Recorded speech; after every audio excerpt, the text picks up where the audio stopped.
हिमाचल में चुनाव प्रचार पूरी तरह थम गया है और 55 लाख के करीब मतदाता कल अपने मत का प्रयोग करेंगे। और इस समय हमारे साथ हिमाचल के मुख्य चुनाव अधिकारी मौजूद हैं, मुनीश गर्ग। सर, ये बताएं कि हिमाचल में किस तरह का, क्योंकि चुनाव प्रचार पूरी तरह थम गया है, नेता घर घर जाकर वोट मांग रहे हैं, और वहीं पर आपकी किस तरह की क्या तैयारी है? 55 लाख के करीब जो मतदाता हैं कल अपने मत का प्रयोग करेंगे।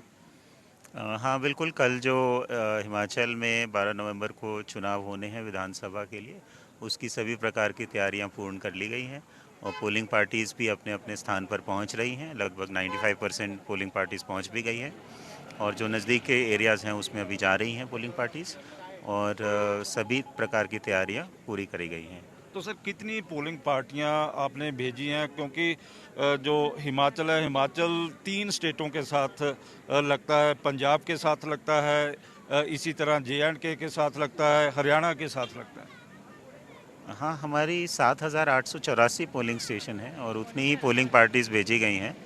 और जो नेबरिंग स्टेट्स में भी इस बार जो है वो ड्राई डेज़ का प्रावधान किया गया है with in 3 kilometres of the periphery, और साथ ही साथ पेड हॉलीडेज़ जो हिमाचल के वोटर्स हैं उनको भी वहाँ पे डिक्लेयर की गई है।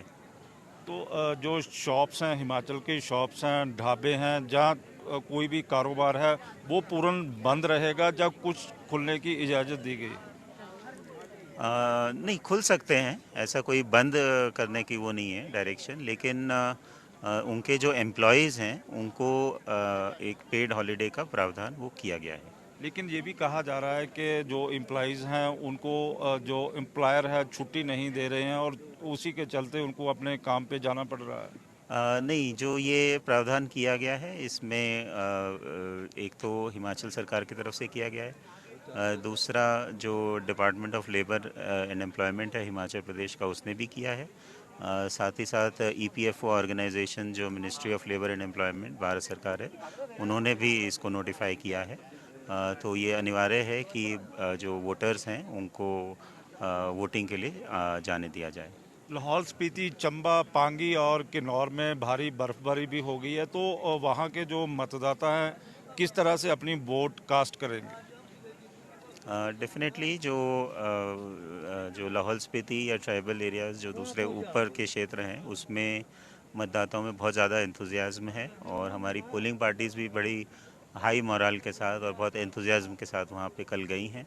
और वहाँ पे लोगों की बड़ी अच्छी तैयारी रहती है। वहाँ पे इनफैक्ट अपने ट्रेडिशनल ड्रेसेस में लोग आते हैं, एक उत्सव की जैसे उसको मतदान को मनाते हैं।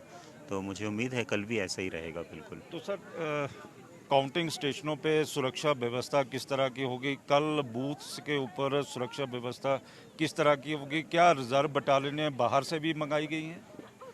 प्रत्येक पोलिंग स्टेशन पे सुरक्षा व्यवस्था का प्रावधान किया गया है जिसमें कि सीएपीएफ और स्टेट आर्म्ड पुलिस और डिस्ट्रिक्ट पुलिस, होम गार्ड्स सभी का प्रावधान किया गया है जैसे जैसे आवश्यकता हो। और जो हमारे स्ट्रांग रूम्स में 3 टियर सिक्योरिटी रहेगी और उसी प्रकार काउंटिंग सेंटर्स में भी सिक्योरिटी पूरी इंतज़ाम रहेगा।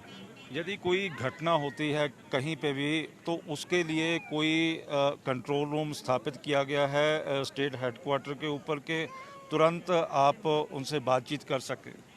ऑफ कोर्स स्टेट हेडक्वार्टर पे भी, डिस्ट्रिक्ट हेडक्वार्टर पे भी और एसी हेडक्वार्टर पे भी, तीनों ही जगह कंट्रोल रूम्स स्थापित किए गए हैं। और हम लोगों ने वेबकास्टिंग का अरेंजमेंट भी किया है 4,000 पोलिंग स्टेशंस में। तो मुझे उम्मीद है कल भी ऐसा ही रहेगा बिल्कुल। तो सर, काउंटिंग स्टेशनों पे सुरक्षा व्यवस्था किस तरह की होगी? कल बूथ्स के ऊपर सुरक्षा व्यवस्था किस तरह की होगी? क्या रिजर्व बटालियनें बाहर से भी मंगाई गई हैं? प्रत्येक पोलिंग स्टेशन पे सुरक्षा व्यवस्था का प्रावधान किया गया है जिसमें कि सीएपीएफ और स्टेट आर्म्ड पुलिस और डिस्ट्रिक्ट पुलिस, होम गार्ड्स सभी का प्रावधान किया गया है जैसे जैसे आवश्यकता हो। और जो हमारे स्ट्रांग रूम्स में 3 टियर सिक्योरिटी रहेगी और उसी प्रकार काउंटिंग सेंटर्स में भी सिक्योरिटी पूरी इंतज़ाम रहेगा। यदि कोई घटना होती है कहीं पे भी, तो उसके लिए कोई कंट्रोल रूम स्थापित किया गया है स्टेट हेडक्वार्टर के ऊपर, के तुरंत आप उनसे बातचीत कर सकें?